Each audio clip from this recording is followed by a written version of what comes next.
Ang pangalan niya ay Isabela Montenegro, isang babaeng isinilang sa yaman, kapangyarihan at impluwensya. Anak siya ng yumaong bilyonaryong negosyante na si Ramon Montenegro, ang lalaking kinatatakutan at iginagalang sa mundo ng negosyo. Bata pa lang si Isabela, alam na ng lahat na siya ang susunod sa imperyo ng pamilya.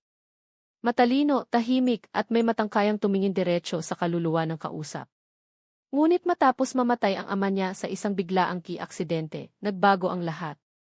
Ang tiyahin niyang si Teresa Montenegro, kapatid ng kanyang ama, ang biglang umupo sa trono ng kumpanya. Sa harap ng publiko, siya ang mapagmahal na tiyahing handang gumabay. Ngunit sa likod ng mga pader ng mansyon, siya ang unti-unting naghubad ng karapatan ni Isabela, mula sa pirma, sa mana, hanggang sa dignidad. Isang gabi, sa mismong bahay na kinalakhan niya, pinalaya si Isabela. Hindi ka pa handa, malamig na sabi ni Teresa habang hawak ang mga dokumento. At para sa ikabubuti mo, mas mabuting mawala ka muna sa eksena. Walang sumuporta. Walang naniwala. At sa loob lamang ng isang gabi, ang babaeng mailahat ay naging babaeng walang-wala. Tumakas si Isabela. Walang direksyon. Walang plano. Tanging isang alaala lang ang gumabay sa kanya, ang kwento ng ama niya tungkol sa isang liblib na bundok, isang lugar na minsan niyang tinakbuhan noong bata pa siya, isang lupaing pag-aari ng pamilya ngunit matagal nang kinalimutan. Doon siya nagtago. Sa gitna ng lamig ng hangin at katahimikan ng kabundukan, unang beses natutong umiyak si Isabela nang walang nakakakita. Walang makeup, walang mamahaling damit, walang apelidong Montenegro na magpoprotekta sa kanya. Ang bundok ang naging saksi sa pagbagsak niya at unti-unting sa muling pagbangon. Ngunit bago pa natin ipagpatuloy ang kwentong ito, sandali lang, kung gusto mo ang mga kwentong puno ng emosyon, lihim ng pamilya, at pagbabalikwas ng kapalaran, huwag kalimutang i-like, i-share, at mag-subscribe. Makakatulong iyon para mas marami pang kwentong tulad nito ang maihatid namin sa iyo. Ngayon, balik tayo kay Isabela. Sa mga unang araw niya sa bundok, halos wala siyang makain. Natutong manghuli ng isda sa ilog, mamitas ng gulay, at makisama sa mga taong hindi niya kailanman inakalang magiging bahagi ng buhay niya, ang mga taga-bundok. Mga simpleng tao, pero may mga matang tapat at pusong hindi nasusukat ng pera. Isang matandang lalaki ang unang lumapit sa kanya. Ang pangalan niya ay Mang Lando, isang tahimik na lalaki na parang alam na alam ang lihim ng bundok. Hindi ka ordinaryong tumatakbo, sabi nito isang gabi habang nakaupo sila sa tabi ng apoy. May hinahabol ka at may hinahabol din sa'yo. Hindi sumagot si Isabela. Pero sa unang pagkakataon, may taong hindi siya tinanong kung magkano ang pera niya, kung sino lang siya bilang tao. Habang lumilipas ang mga linggo, napansin ni Isabela na may kakaiba sa bundok. May mga lugar na parang iniiwasan ng mga tao. May mga kuweba na hindi binabanggit. At isang lumang istruktura na kalahating giba, isang abandonadong pasilidad na tila itinago ng panahon. Isang araw, sa gitna ng pag-ulan, napilitan siyang maghanap ng masisilungan. Doon siya napadpad, sa loob ng lumang istruktura. At doon nagsimulang magbago ang lahat. Sa ilalim ng mga guhong pader, may nakita siyang bakal na kahon. Kalawangin. Mabigat. At may nakaukit na simbolo, ang simbolong paulit-ulit niyang nakikita noon sa mga dokumento ng ama niya. Mga dokumentong kailanman ay hindi niya nabasa. Nanginginig ang mga kamay niya habang binubuksan iyon. Sa loob, may mga lumang hard drive, mga papel, at isang leather notebook na may sulat kamay ng ama niya. Habang binabasa niya ang unang pahina, bumagsak ang mundo niya. Dahil ang bundok na ito ay hindi lang taguan. Ito ang pinagmulan ng yaman ng Montenegro. At ang tiyahin niyang si Teresa ay may itinatagong kasalanang mas malalim pa sa bangin ng bundok. Nanlaki ang mga mata ni Isabela. Ang babae na minsang tinanggalan ng lahat, ngayon ay maihawak ng katotohanang kayang gumiba ng mga kaharian. At sa unang pagkakataon matapos siyang palayasin, umiti siya. Hindi ngiti ng saya, kundi ngiti ng isang babaeng handa nang bumalik at gumanti. Hindi agad nakatulog si Isabela Montenegro ng gabing iyon. Nakatitig lang siya sa maliit na apoy sa harap ng kubo ni Mang Lando, hawak-hawak ang leather notebook ng kanyang ama na parang anumang oras ay maaaring maglaho. Ang bawat pahina ay may bigat na hindi niya inaasahan, mga pangalan, petsa, lagda, at mga transaksyong palihim na itinago sa loob ng maraming taon. Sa bawat linyang binabasa niya, mas lalong lumilinaw ang isang masakit na katotohanan, hindi aksidente ang pagkamatay ng ama niya. Isang proyekto sa bundok ang pinagmulan ng lahat, isang mina na mailikas na yaman na bihirang matagpuan. Tahimik itong pinatakbo ng ama niya, hindi para sa kasakiman, kundi para sa proteksyon. Alam ni Ramon Montenegro na may mga taong handang pumatay para rito. At isa na roon ang sarili niyang kapatid, si Teresa. Alam mo na ngayon, biglang sabi ni Mang Lando, na tila matagal nang alam ang laman ng notebook. Matagal nang may dumadaan dito. Mga taong may baril, may utos at may kasinungalingan sa mata. Napatingin si Isabela sa kanya. Bakit hindi ninyo sinabi? Dahil hindi ka pa handa noon, sagot ng matanda. Pero ngayon iba na ang apoy sa loob mo. Kinabukasan, sinimula ni Isabela ang masusing pag-aaral sa lahat ng dokumento. May mga kontratang peke, may mga pirma ng ama niyang ginaya, at may mga video file na hindi pa niya kayang panoorin. Ngunit malinaw ang isang bagay, ang imperyo ni Teresa ay itinayo sa kasinungalingan. Sa mga sumunod na linggo, nagbago si Isabela. Hindi na siya ang babaeng tumakas. Natuto siyang makinig, maghintay at magplano. Sa tulong ni Mang Lando at ng ilang taong bundok na matagal nang napinsala ng lihim na operasyon ng tiyahin niya, nabuo ang isang tahimik na alyansa. Hindi namin kailangan ng pera mo, sabi ng isang babae sa komunidad. Kailangan namin ng katotohanan. At iyon ang sandatang hawak ni Isabela. Habang nasa bundok siya, sa lungsod naman ay lumalakas ang kapangyarihan ni Teresa Montenegro. Naging mas agresibo ang mga desisyon nito, mga lupang inaagaw, mga pamilyang pinaaalis, mga empleyadong pinapatahimik. Hindi niya alam na ang pamangkin na pinabura niya sa mundo ay unti-unting binubuo ang pagbagsak niya.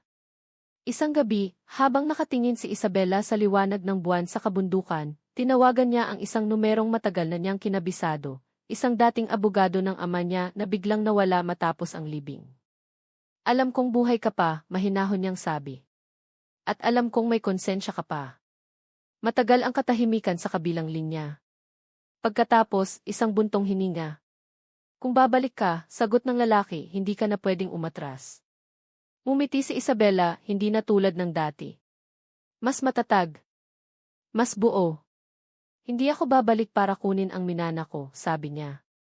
Babalik ako para wasakin ang kasinungalingan. Sa bundok, sa lugar na minsang naging kanlungan ng isang babaeng nawala ng lahat, isinilang ang isang bagong Isabela, hindi na lang tagapagmana ng yaman, kundi tagapagdala ng katotohanang kayang gumiba ng mga kaaway. At ang digmaan na matagal nang sinimulan sa katahimikan ay malapit nang marinig ng buong mundo.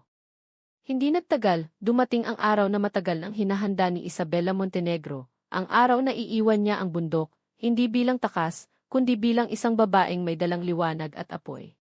Bago siya bumaba, tinipon siya ng mga taong naging pamilya niya sa kabundukan. Walang seremonya, walang drama, tanging tahimik na pagtango at mga matang punang tiwala. Huwag mong kalimutan, sabi ni Mang Lando habang inaabot sa kanya ang isang lumang ETV drive, hindi ka nag-iisa. Kahit bumalik ka sa mundong iniwan mo, may bundok na palaging tatanggap sa'yo. Mahigpit niyang hinawakan iyon. Hindi bilang alaala, kundi bilang sandata.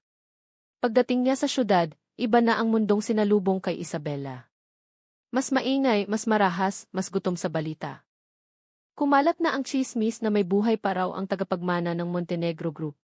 Si Teresa, na dati kampante, ay nagsimulang maging balisa. Pinalitan ang mga tauhan. Sinara ang ilang opisina.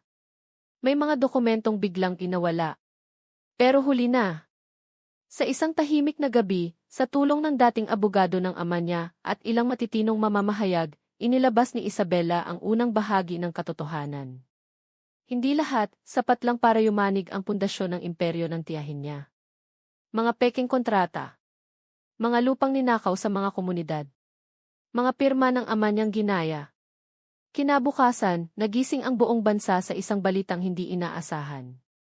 At sa gitna ng kaguluhan, tahimik na nakaupo si Isabela sa isang maliit na apartment, malayo sa mansyon, malayo sa mga mata, pinapakinggan ang balita sa radyo. Hindi siya ngumiti. Hindi pa ito ang wakas. Tumawag ang telepono. Handa na ang ikalawang yugto, sabi ng abogado. Pero kapag inilabas natin ito, wala nang balikan. Napatingin si Isabela sa bintana. Kita niya ang lungsod, ang parehong lungsod na minsang tumanggap sa kanya bilang prinsesa, at pagkatapos ay itinapon na parang wala. Ilabas natin, mahinahon niyang sagot. Sa sumunod na mga araw, tuluyan ng gumuho ang maskara ni Teresa Montenegro. May mga dating kasosyo na nagsimulang magsalita. May mga empleyadong naglabas ng ebidensya. At sa gitna ng lahat, isang video ang kumalat, isang recording ng ama ni Isabela, malinaw ang boses, malinaw ang babala. Kung pinapanood mo ito, wika ni Ramon Montenegro sa video, ibig sabihin, pinili ng kapatid ko ang maling landas. Hindi na napigilan ang batas. Isang umaga, sa harap ng mga kamera, inaresto si Teresa Montenegro. Ngunit hindi pa rin doon nagtapos ang laban ni Isabela. Dahil sa bawat palakpak ng tagumpay, may kapalit na katahimikang kailangang harapin. Ang bigat ng pagkawala ng ama. Ang mga taon na ninakaw sa kanya. Ang babaeng kinailangan niyang iwan sa bundok, ang sarili niyang dating mahina. Sa huling gabi bago siya muling humarap sa publiko, bumalik siya sa kabundukan. Mag-isa. Tahimik. Tumayo siya sa gilid ng bangin at hinayaang hampasin ng hangin ang mukha niya. Natupad ko na, bulong niya. Pero hindi ako babalik sa dati. At sa liwanag ng bukang liwayway, bumaba si Isabela Montenegro, hindi na bilang anak ng bilyonaryo, kundi bilang babaeng pinili ang katotohanan kaysa kapangyarihan. Hindi agad bumalik si Isabela Montenegro sa spotlight matapos ang pagbagsak ni Teresa. Sa halip, pinili niyang manatili sa lilim, hindi dahil sa takot, kundi dahil doon niya unang natutunang pakinggan ang sarili. Ilang linggo siyang nanatili sa isang simpleng bahay malapit sa bundok, hindi na bilang tagapagtago, kundi bilang bisitang marunong nang umuwi. Doon niya muling nakita si Mang Lando, si Aling Rosa, at ang mga batang minsang tinuruan niyang magbasa sa liwanag ng gasera. Walang nagtatanong tungkol sa pera, sa korte, sa balita. Para sa kanila, isa lang siyang si Isabela, ang babaeng marunong makinig. Ngunit hindi tumitigil ang mundo sa labas. Habang unti-unting nililinis ng batas ang Montenegro Group, lumabas ang mas masalimuot na katotohanan. Hindi lang pala si Teresa ang sangkot. May mga politikong matagal nang protektado ang mga iligal na proyekto. May mga dayuhang kasosyo na handang burahin ang buong kumpanya, kapalit ng katahimikan. At sa gitna ng lahat ng iyon, pangalan ni Isabela ang paulit-ulit na binabanggit, bilang susi, bilang banta. Isang gabi, dumating ang abogado niya na may mabigat na balita. May nag-aalok ng kasunduan, sabi nito. Isang tahimik na pag-areglo. Makukuha mo ang kalahati ng yaman, basta umatras ka at manahimik. Tahimik si Isabela. Matagal. Kung pumayag ako, tanong niya, anong mangyayari sa mga taong nawala ng lupa? Sa mga komunidad sa bundok, nagkibit balikat ang abogado. Hindi na iyon saklaw ng kasunduan. Doon siya tumayo. Kung ganoon, mariin niyang sagot, hindi ko kailangan ang kalahati. Kailangan ko ang buong katotohanan. Kinabukasan, bumalik siya sa syudad, hindi na nakatago. Sa unang pagkakataon, humarap siya sa publiko. Walang ingranding damit, walang mamahaling alahas. Isang puting blouse, itim na pantalon, at mga matang hindi na marunong umiwas. Ipinanganak akong mayaman, wika niya sa harap ng kamera, pero natuto akong mabuhay na kapantay ng iba. At doon ko nakita kung gaano karaming buhay ang nadurog para maitayo ang mga gusaling ipinagmamalaki namin. Hindi siya humingi ng awa. Hindi rin siya nagyabang. Inilahad niya ang plano, isang radikal na pagbabago sa Montenegro Group. Pagbabalik ng mga lupang ninakaw. Scholarship para sa mga batang hindi kayang mag-aral. Pondo para sa mga komunidad sa bundok na matagal nang init sa puwera. Maraming pumalakpak. Marami ring tumawa ng patago. Isa lang siyang idealista, sabi ng ilan. Hindi tatagal. Pero linggo ang lumipas. Naging buwan. At unti-unting nagbago ang ihip ng hangin. May mga manggagawang bumalik dahil may dignidad na muli ang trabaho. May mga magsasakang nakatanggap ng titulo ng lupa na akala nila ipangarap na lang. At sa bawat dokumentong pinipirmahan ni Isabela, mas ramdam niya ang bigat ng responsibilidad, mas mabigat pa kaysa paghihiganti. Isang gabi, habang mag-isa siya sa lumang opisina ng ama niya, nakita niya ang isang sulat na hindi pa niya nababasa. Nakasingit iyon sa likod ng isang drawer, dilaw na ang papel, ngunit malinaw ang sulat kamay. Kung dumating ang araw na piliin mong ayusin ang nasira namin, sulat ni Ramon Montenegro, handa ka ring tanggapin na hindi lahat ay mapapatawad. Pero kung magpapatuloy ka pa rin, doon ko malalaman na hindi na sayang ang buhay ko. Napaiyak si Isabela, hindi sa sakit, kundi sa unang pagkakataon, sa kapayapaan. Ngunit may isang huling pagsubok na paparating at hindi niya iyon alam pa. Isang aninong matagal ng tahimik, naghihintay lamang ng tamang sandali para muling umatake. At sa sandaling iyon, habang nakatingin siya sa mga ilaw ng lungsod mula sa bintana, unti-unting bumigat ang katahimikan, parang may paparating na unos. Hindi nagtagal, dumating ang unos na matagal nang nag-aabang. Isang umaga, bago pa man sumikat ang araw, nagising si Isabela sa sunod-sunod na tawag. Mga numero na hindi niya kilala, mensaheng walang pangalan, at iisang balita ang laman, may inilabas na dokumento ang media na nag-ugnay sa kanya sa isang lihim na transaksyon sa bundok. Isang kasunduang may pirma niya raw. Isang kasunduang magpapatunay na isa rin siya sa mga taong sinira ang lupaing sinumpaan niyang ipagtanggol. Tahimik siyang nakaupo sa gilid ng kama habang binabasa ang artikulo. Peke ang pirma, malinaw sa mata niya. Ngunit sa mundong mabilis humusga, sapat na ang duda para gumuho ang tiwala. Sa loob ng ilang oras, nagbago ang tono ng balita. Ang mga pumalakpak kahapon ngayon ay nagtatanong na. Ang mga dati tahimik, ngayon muling lumalakas ang loob. Pare-pareho lang pala silang lahat, sabi ng ilan. Nagpulong ang board ng kumpanya nang walang paanyaya sa kanya. May mga investor na umatras. May mga kasaping nagbitiw sa takot na madamay. At sa gitna ng kaguluhan, isang pangalan ang muling umusbong, Victor Alvarado. Dating kasosyo ng ama niya. Isang lalaking nawala sa eksena matapos ang isang malaking eskandalo. Akala ni Isabela matagal na itong tapos. Pero ang multo ng nakaraan, kapag hindi tuluyang hinarap, marunong bumalik. Siya ang may gawa nito, mariing sabi ng abogado niya. May access siya sa mga lumang dokumento. May dahilan siya para sirain ka. Ngunit hindi galit ang unang naramdaman ni Isabela. Kundi pagod. Pagod sa paulit-ulit na digmaan. Pagod sa pangalang kailangang ipagtanggol sa halip ng mga taong kailangang tulungan. Bumalik siya sa bundok, hindi para magtago, kundi para huminga. Sa tahimik na daan, sa amoy ng lupa at hamog, doon niya muling nakilala ang sarili. Ngunit hindi siya nag-iisa. May mga matang nakamasid. May mga hakbang na hindi kanya. Isang gabi, habang pauwi siya, hinarang siya ng isang lalaki sa madilim na bahagi ng daan. Hindi armado. Hindi rin galit ang mukha. Ako si Victor, diretsong sabi nito. Hindi siya umatras. Hindi rin siya nagsalita. Hindi ko inaasahang hahantong sa ganito, dugtong ni Victor. Gusto ko lang bawiin ang nawala sa akin. Sa pamamagitan ng pagsira ng mas maraming buhay, malamig na tanong ni Isabela. Napangiti si Victor, mapait. Ganito gumagana ang mundo natin. May nananalo, may nasasagasaan.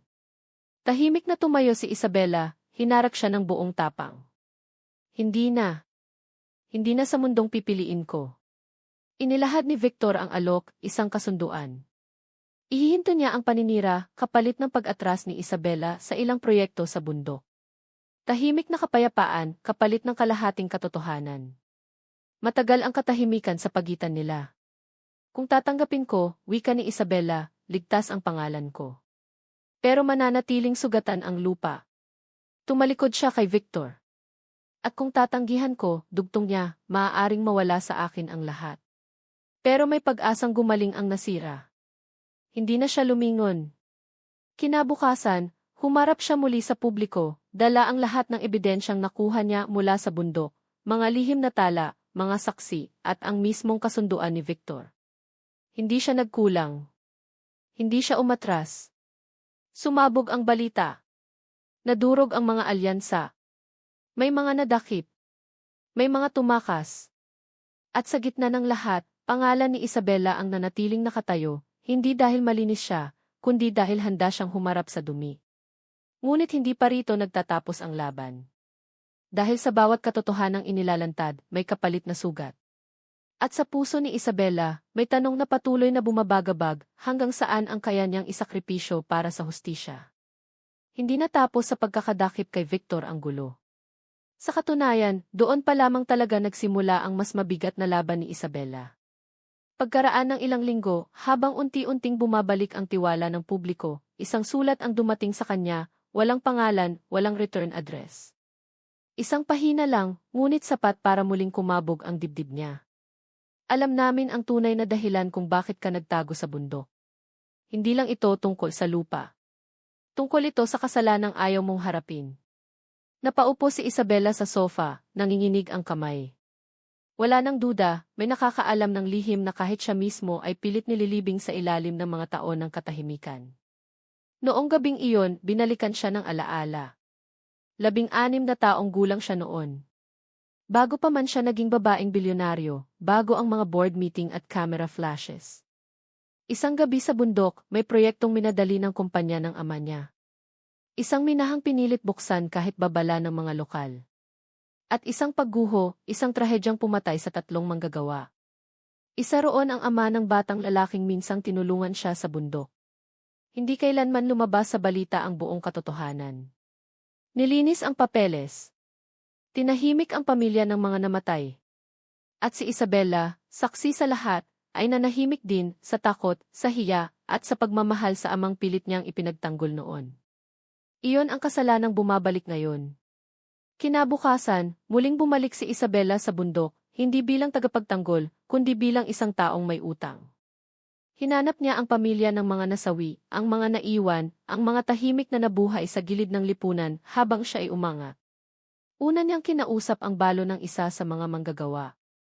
Walang galit ang mukha nito, tanging pagod at lungkot.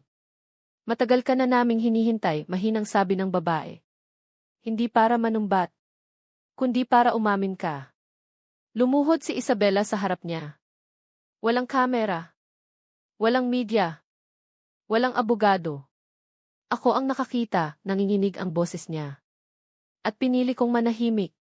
Hindi agad nagsalita ang babae. Hinawakan lamang nito ang kamay ni Isabela, mahigpit, mabigat.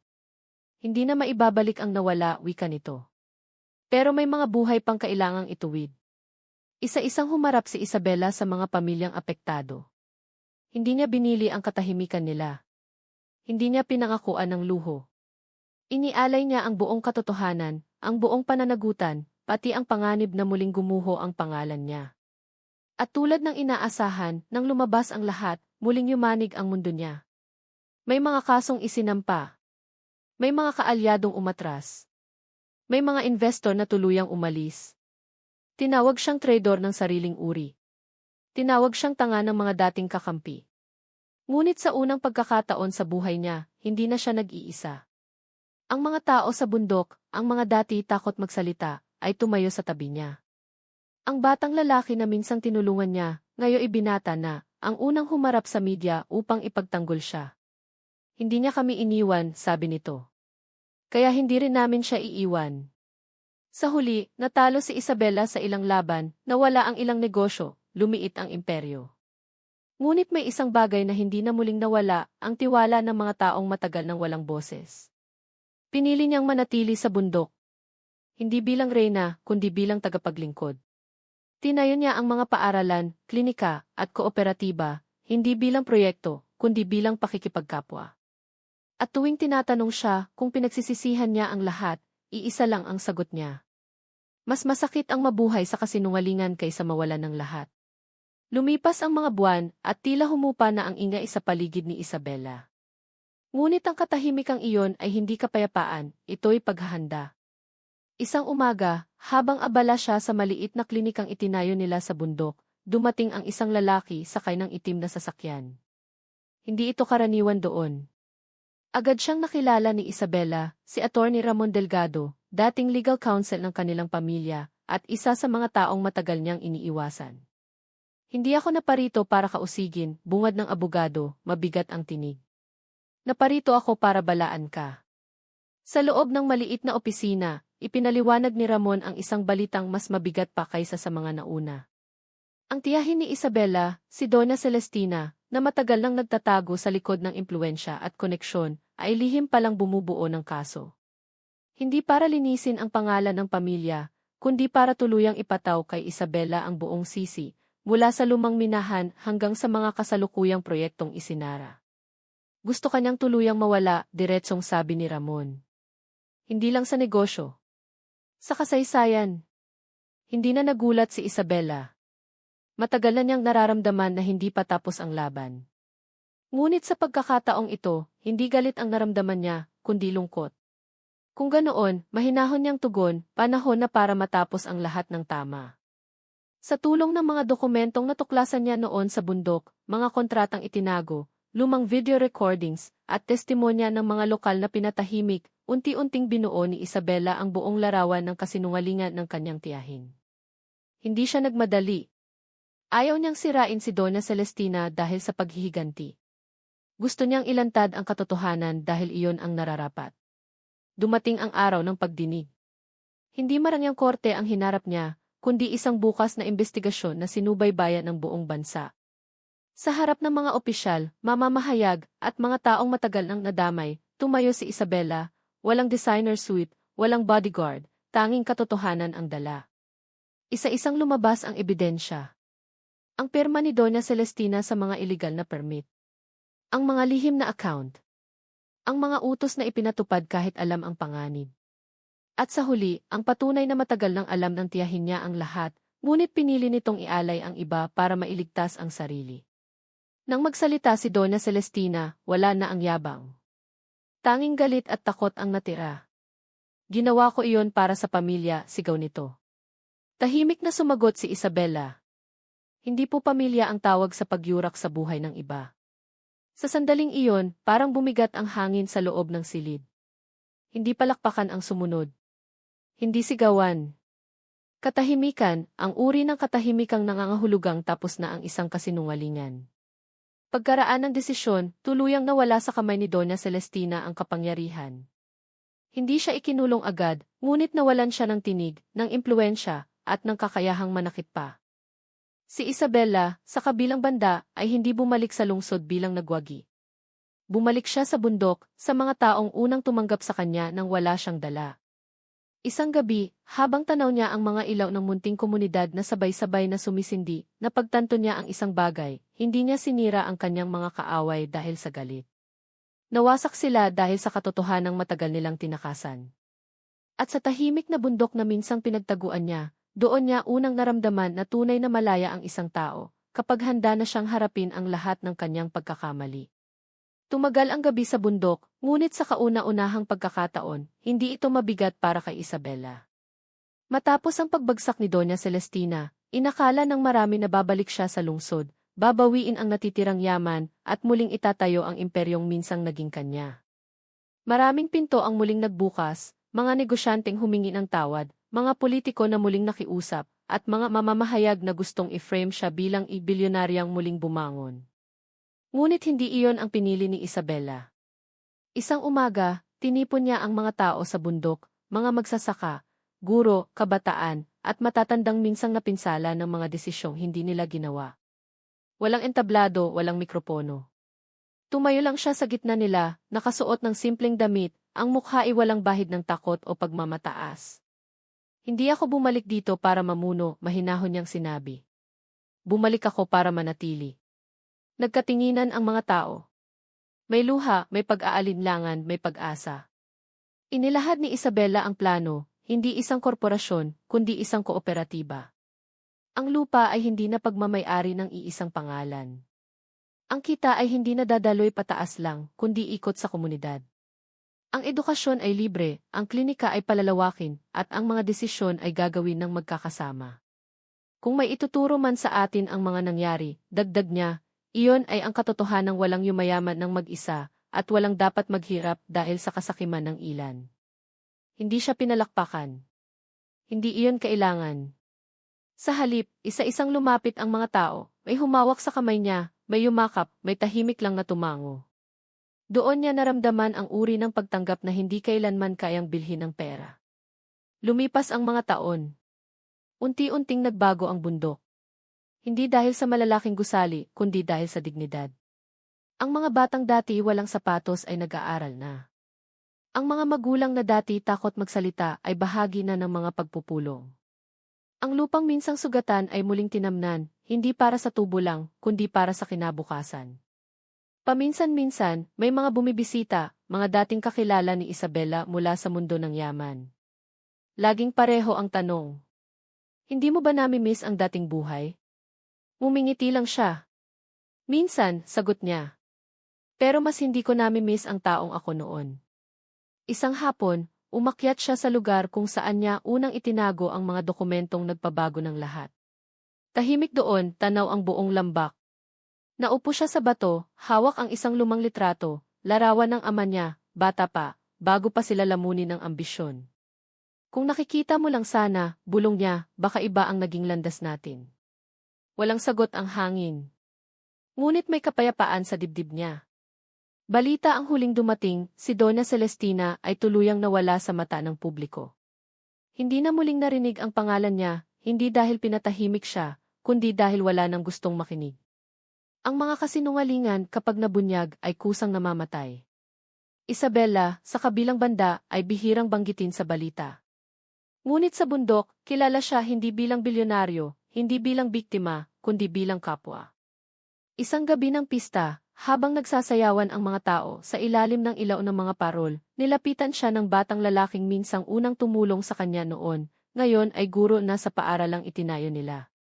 Ate Isabela, sabi nito, alam mo bang ikaw ang dahilan kung bakit naniniwala akong pwedeng magbago ang mundo? Napangiti siya at sa mata niya ay mailuha. Huwag mo akong gawing dahilan, sagot niya. Gawin mong patunay. Sa huling sandaling iyon ng gabi, tumingala si Isabela sa langit. Walang chandelier, walang city lights, mga bituin lang, malinaw at tapat. Doon niya tuluyang naunawaan ang lahat. Hindi siya nagtagumpay dahil sa paghihiganti. Hindi siya nanalo dahil sa kapangyarihan. Naging malaya siya dahil pinili niyang harapin ang katotohanan, akuin ang kasalanan, at magbigay ng pagkakataon sa mga taong matagal nang inagawa nito. Ang bundok na minsang pinagtaguan niya ay naging tahanan. Ang lihim na minsang sumira sa kanyang mga kaaway ay naging binhi ng pagbabago, hindi lang sa kanila, kundi sa kanya mismo. At sa katahimikan ng gabing iyon, habang ang apoy ay unti-unting namamatay at ang tawanan ay humuhupa, alam ni Isabela na kahit wala na siyang bilyon, hawak niya ang isang yaman na hindi kailanman mananakaw. Isang malinis na konsensya at isang buhay na totoo. Maraming salamat sa pakikinig hanggang dulo. Kung nagustuhan mo ang kwentong ito, huwag kalimutang i-like, mag-subscribe, at i-share, at ibahagi sa comments ang iyong opinyon at aral na nakuha mo sa kwento.